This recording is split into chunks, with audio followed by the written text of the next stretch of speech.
Getting into Doodle World's PvP from scratch can seem very daunting at times, which is why this video is going to go over all the essentials needed for any player to get right into it. The best part of it all is that it is completely free. You will not need any game passes whatsoever to get any of this done. Before we get into it though, I highly recommend you go as far as you can in the story because the level cap is tied to your personal amount of keys.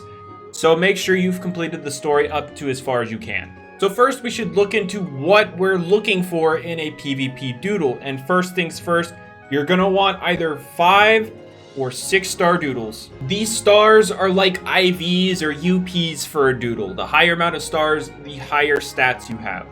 Now 6-star doodles are stronger than 5-star doodles, but it's only really like a 1% difference between the two. And you have to complete all of the tasks or mastery for the entire evolution line to unlock the 6 stars for that doodle.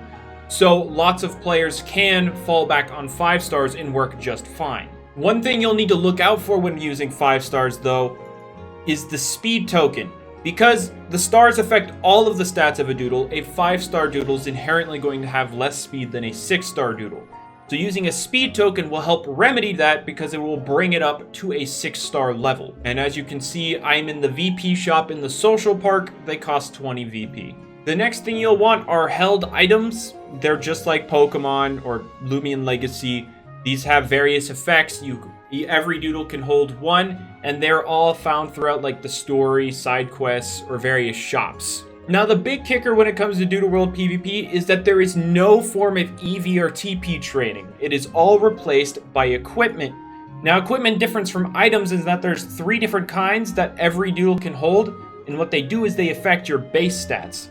So Voltatu, which normally has a base speed of 100, when holding the head leaf, now has 110 base speed. Now when it comes to finding these equipment, they are on various wild doodles for the most part and within the VP equipment shop. I'll have a video explaining where to get every equipment exactly later. The next thing I want to cover are some doodles and items that will help make the process of gathering all these things a lot easier. First up is a hidden trait, Squelly or Bionotic. And yes, I said hidden trait, meaning there are things like hidden abilities or secret abilities in this game.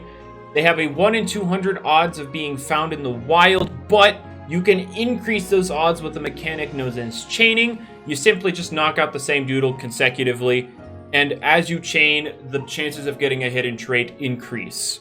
Now, as to where you can find Squelly, well, that is found in the Crystal Caverns here. As you can see, it is right there on the screen. Along with that is the item Starry Glasses. With this item, you will be able to identify how many stars a wild doodle has when the doodle holding these are sent out into battle. As to where you can find the Starry Glasses, well, they are also in the Crystal Cavern. You go by the exit to Route 5 and instead jump down here.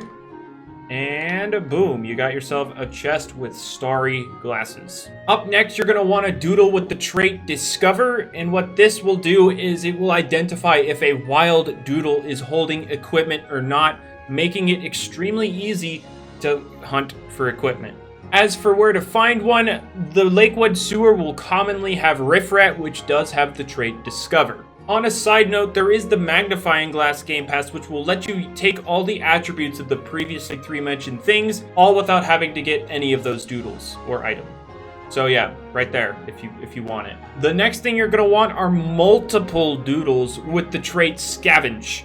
What this trait will do is at the end of every wild battle, you have to knock them out. They will have a chance of picking up items, and these items can be very useful held items like the Determination Jelly and used crayons. As for where you can find them, the Doodle Lipo is found on Route 4. Unfortunately, it is the route rare, and it is the most common scavenge user. But the point stands, this is where you can get it. Another doodle to look out for is a little bulb with the trait Incandescent, and what this does is if it's leading your party, even if it's fainted, it will increase the chance of finding higher star doodles in the wild, which is exactly what we want. Now, as for where we can find a little bulb, you just go to the social park, go to the doodle market, and purchase a chain for 24 VP. One other doodle to look out for now is a Swaptar with the Hunter trait.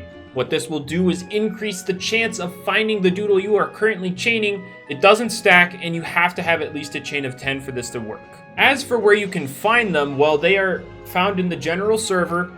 They are found in swarms, which you can find by looking in the chat. And if it says there's a swarm up there, we'll then go over there to that location and hunt for them. I do want to mention that there's not currently a breeding mechanic in this game as of the time of this recording, so the only way to really get PvP doodles is to chain them in the wild. And I will have a video in the future going over chaining in more detail. I have an old one, but I'm updating it soon. But with a combination of all the previously discussed doodles and items, you can chain any doodle in the wild and get 5 or 6 star variants of them fairly easily. After finding all the doodles you want, you're gonna have to give them equipment. Now, most equipment can be found on wild doodles, each with varying rates, and you have to catch those doodles. You have to actually catch them in the wild and take their equipment. Now, speaking of, equipment can be given to and taken from doodles at any point, so you don't have to hunt more than what you need. This is a one-time grind, and it will benefit all your doodles. There's also some equipment found in the Social Park VP shop, so make sure you check that out as well. Again, a full guide regarding where all of the equipment is will be out in the future. Now, the last thing needed to make a PvP ready doodle is getting the right stat modifiers, and with that, you'll need stat candies. You can always find these in any standard shop for 1,500 cash each, and you can use them on doodles as such, and you'll be brought to this UI here.